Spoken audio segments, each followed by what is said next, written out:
ইতালিতে কেউ আসার আগে বুঝছেন হাতের কাজটা শিক্ষা আসেন।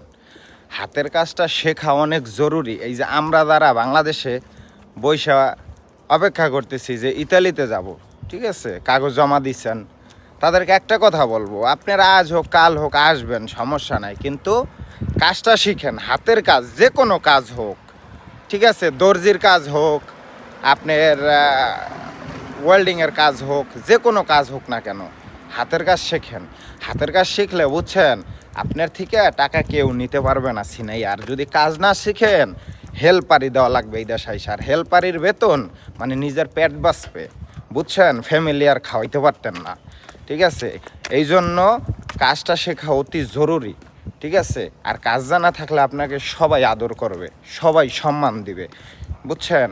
একটা হেল্পারের থেকে একটা মিস্ত্রিকে অনেক সম্মান দেয় যে কোনো দেশে, বাংলাদেশে হোক না কেন। দেখেন না বাসের ড্রাইভার আরামে বাস চালায়, আর হচ্ছে হেল্পার কত কাজ করে, ঠিক আছে, সেম এই টাইপের, বুঝছেন। তো যাই হোক, ভালো থাকবেন সবাই, ঠিক আছে।